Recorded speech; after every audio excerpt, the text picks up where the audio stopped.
I guess we're going to start this one off with they sold my new truck. They sold my new truck. So we have to wait for a new one. But anyways, we're going to start this one off with a very simple this is bullshit kind of a video. And what I want to talk about is the dairy industry and what is happening to these fellas that are dumping their milk. Why are they dumping milk? Well, if you didn't know, I was a dairy farmer up until 2011. I wasn't a proud dairy farmer. I didn't really care for the abuses that we received from the creamery, and standing in the barn with my father and my grandmother morning and night, milking cows that were, it was just an abuse, a terrible, terrible abuse. What happened to us? We always felt that the creamery was taking advantage of farmers, and I may have told this story before. We did some testing on the creameries. Ron Goldman was the owner of Farmland Dairies. That was pretty much the biggest lion's sack of shit ever devised by a mother on this planet. He was a thief of his own company, and he even was thieving the dairymen. So here's what happened, and I'll get into this in a minute as to why I feel it's total bullshit, because what I've read about the dairy, what's going on with dairy. Now, demand is up, okay? So because of COVID-19 or the Wuhan virus or the China virus, demand is up. Demand is up. People are at home trying to make a healthy choice while they're there, and the creameries come out with, we can't keep up to, we can't produce the milk that is being produced. We can't process the milk that's being produced. Well, let's put it this way. The schools are closed down.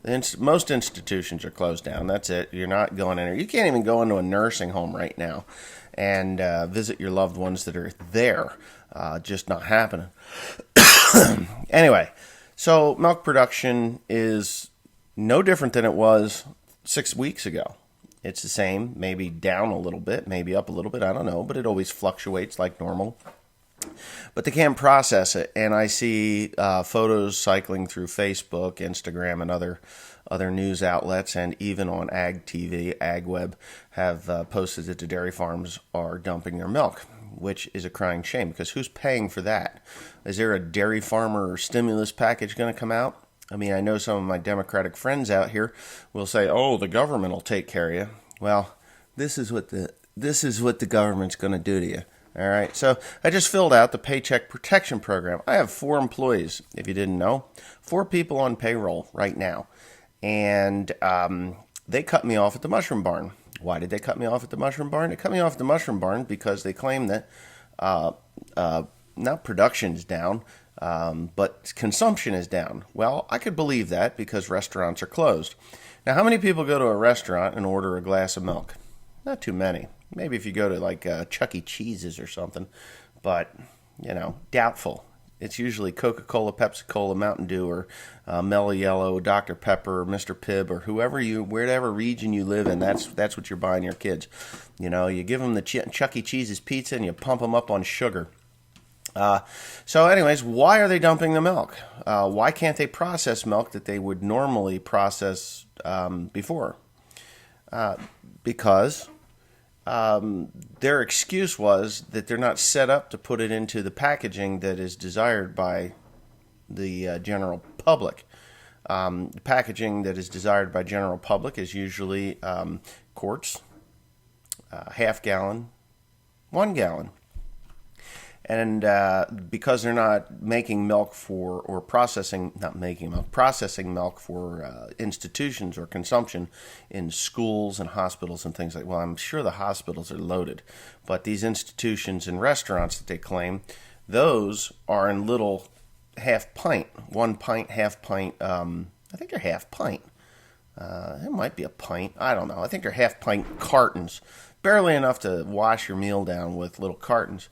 So they're not processing those because there's no technically no demand for them, which is total bullshit, because I think if consumption is up, people really don't give a rat's ass what the product comes in when they want it.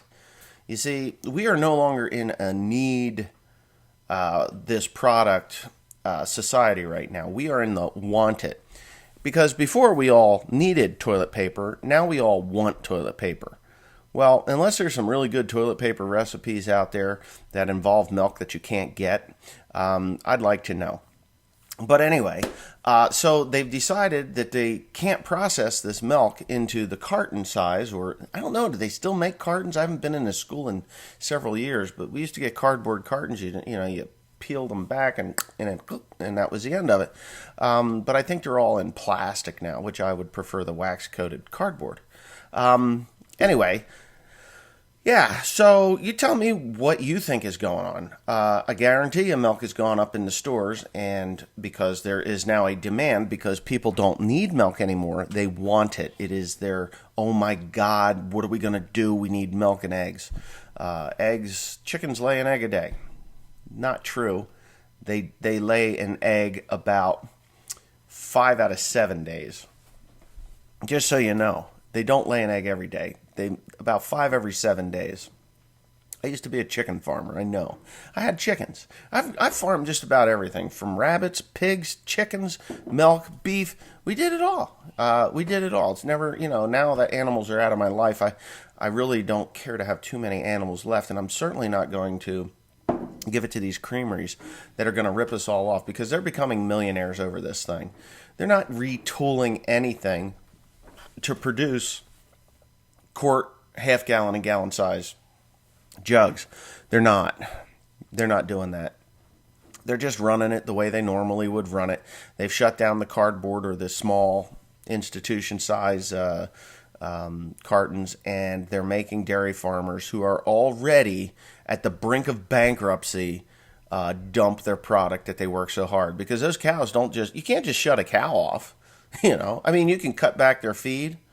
You can cut back their feed to slow the production so that the input costs are less. I mean, you don't have to give them that high protein feed and high energy feed. You could slow that down a little bit, cut back on some of that, and drop your milk production. If you're a BST farmer, then, which we never were, but if you're a BST farmer, then you can just stop the BST if that's even a thing anymore. I don't know. We quit in 2011, which is 9 years ago almost.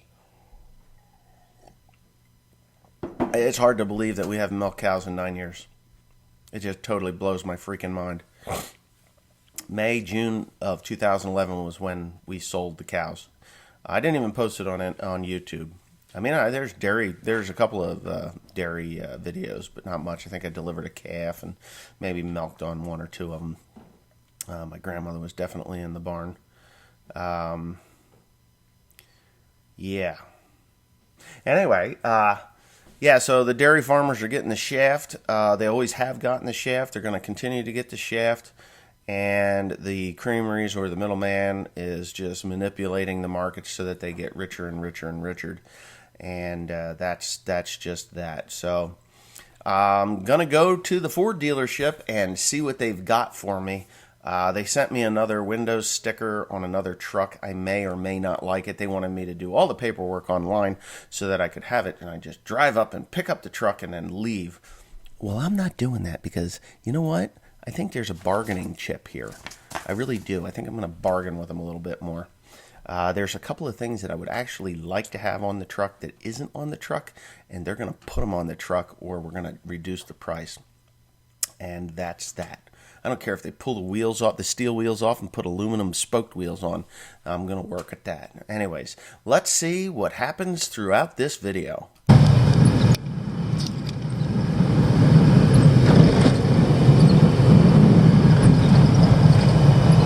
Yeah, I'm hoping you can see what that just said. Empty box trailer ban on all the bridges. The Betsy Ross, the Ben Franklin, God, there's another one.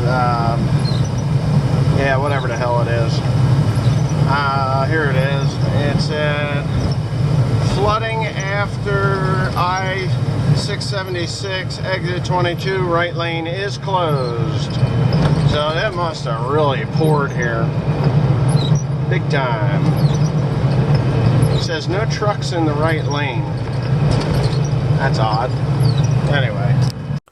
Put it in full screen right now so you can see what's coming at me. It was more impressive when I was driving down the road, but I actually captured it. But yeah, just put it in full screen so you get maybe some of the full effect of it. Airplane about to crash. Coming in on me hot. I hope I make it. He's swinging and swaying pretty good. I don't know if you can see this. I hope you can. Am I gonna make it? Is he gonna get me? Oh my god! I'm fine. Holy shit. There's the runway. See how he makes out. Come on, baby. Southwest Airlines. Woohoo! Good job, man. Good job. He's actually centered down on all three wheels. Good job. Okay, so I'm not giving anybody anything, apparently, and I didn't remember doing this. On my Ag Talk in the Raw, I had mentioned exactly what I was buying, but you know what? You're all wrong, because they sold that truck. They sold that truck, so you guys are out. I'm going down there today, and we'll see what I end up with. TW20 Craig, he has a Ford. He must. TW20 Craig. Westside Grow Ryegrass out in Western Oregon. Hope it works for you. Oh, I've used it in the past. This is Dipper Rye. It came from Oregon. And, yeah, do you sell privately? Because I'd come out with a truck and trailer and my new F350 white Ford with the 7.3 Godzilla engine in it and pick up a couple of pallets. It'd be fun. Or maybe even a trailer full. M9ovich asked a couple of questions here, or at least one. I just watched another YouTuber use a receiver hitch as a hammer. LOL. You are not crazy, Wes. You're just a nut. LOL. He laughs a lot. I could use your professional opinion. My new house is in the woods and not planning on a lawn of any sort. What can I use for ground cover or soil erosion? Thanks, Mike M. Ivy. I love ivy. There is a type of hardy ivy just perfect for in the woods, and it'll cover the ground, it'll climb the trees, it'll look really, really good, and it holds really close. You kind of got to control it going up the trees. You don't want that to happen. But as far as not having a lawn, my beautiful wife and son just went by. I like the ivy type ground cover. I cannot remember what they actually call it, but I'm pretty sure you can get that pretty easily. It takes a while for it to grow, but as far as erosion at first, you can use oats in the spring. That'll grow and die back in the fall. And, put that ivy out there. That's what I would do. Now, I got a couple of responses on what other colored herbicides or what other agents of herbicide that they used. And John Goodwin, he said there was an Agent Purple. It was in a black 55-gallon drum with the purple stripe around the middle. Place I worked at in the States bought 2 barrels and mixed diesel fuel for blackberry control. Berries were dead in 3 days. Came from Dow Chemical. Chris, he says the most widely used herbicide was Agent Orange, followed by Agent White. Other tactical herbicides that were used in Vietnam during the war included Agent Blue, Agent Purple, Agent Pink, and Agent Green. I had heard of Agent Blue and Agent Green. Never Agent Pink, but Agent Purple was mentioned twice now that I've seen, so I'm pretty sure that was factual. Anyway, I don't doubt there was an Agent Pink. Just why did they narrow it down to Agent Orange as being the most detrimental to these fellas? Why did they take the brunt of it? Why did Agent Orange cause so much trouble? Was it a study they did after the war, or was it, something like that? I have no idea. Benjamin Stockton, you told us what you were buying at Ag Talk and Raw, Wes. Good for you. Wes, you deserve a new truck. Thank you for hard work giving us good content on your channel.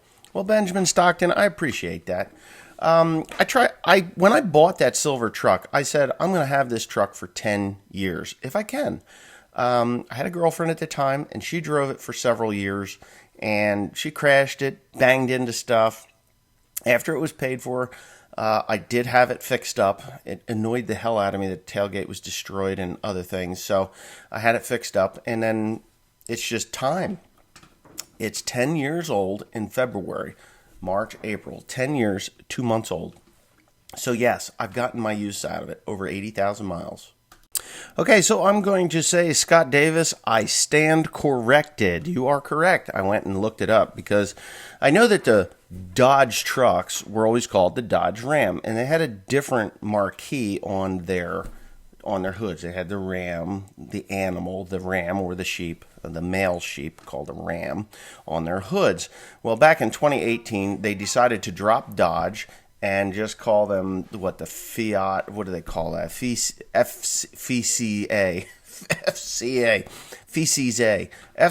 Automobile Group. Fiat Chrysler Automobile Group actually owns Ram, which is Dodge.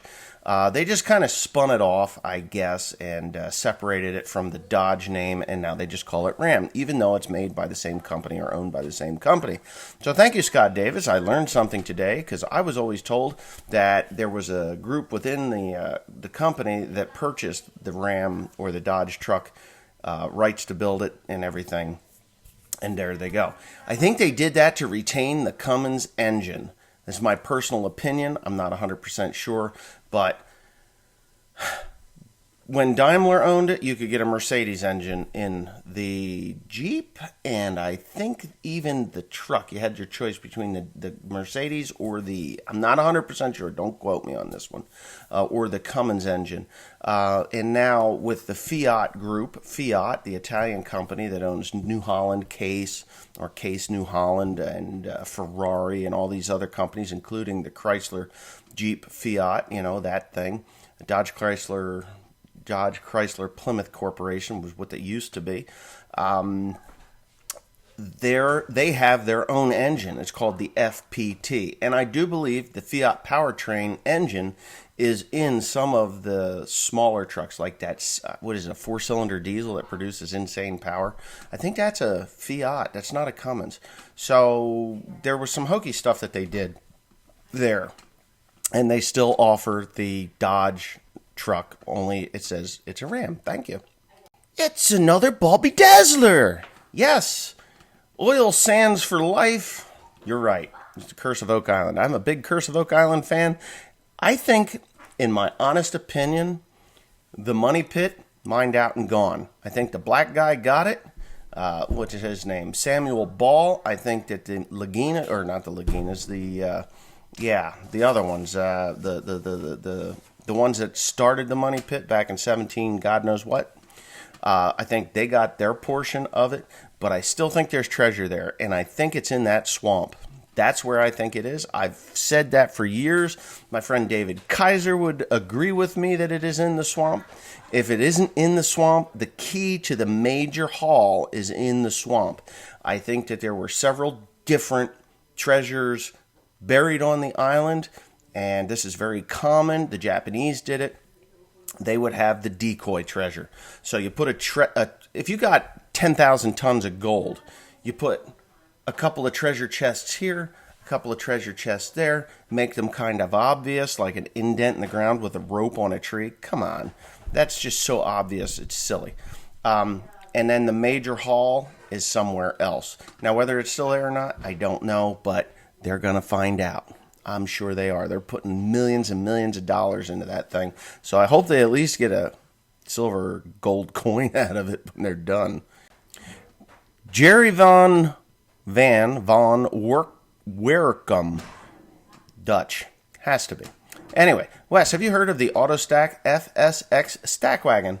No, I have not, but you can send me the link to that at ONELONLYFARMER@yahoo.com because I would like to look at it. If you have that link, it'd be great. If it's available in the United States, I would take a serious look at it because my ProAg, this guy here, that company, I really wanted to trade in my Stack Wagon and get the new model, but they're not making it yet. They're under bankruptcy, but I think they'll do okay. Oh, it's a top pocket find for sure, Anyways, dirt digging. Those old bearing parts will be top pocket find for somebody metal detecting someday. Gary Drayden is probably my favorite guy on there. I really like Gary Drayden, and I like Dave Blankenship. The reason I like Dave Blankenship because he is a no holds barred kind of a guy. And if you do watch the show, and you have been a fan of the show, I think the passing of Dave's father hit him really hard. He's not so active as he was earlier on. And of course, he had that stroke from the head injury and all that neat stuff that happened to him. But I really do. You can see that he is hit hard by his father's death, which everybody that watches the Island show, The Curse of Oak Island, will know that that was very, very bad thing when he died. I mean, he was an old man. Come on, but he was a really neat guy. Would have loved to meet that old man. He was neat. Old people intrigue me. They really do. They remember how the world used to be, not this pussified piece of shit we're living in right now. All right, I'm going to have to come up with a new contest because at least one that I haven't exposed. I mean, come on. You guys could have said, "Oh, Wesley, you already said you were buying a..." But no. About 150 of you said exactly what I was buying. I'm like, how the fuck did I know? Well, my mouth runs more than my memory records. So, as you know, that is a problem for me because, I got a lot of things going on in my life. And when I saw that, I was like, where the hell did I post what I was buying? I don't remember doing that, but I did on Ag Talking Raw. If you don't know what Ag Talking Raw is, that is my other channel where I generally talk politics and other things if you're into that shit. But yes, I've been waiting for the Godzilla motor to come to town.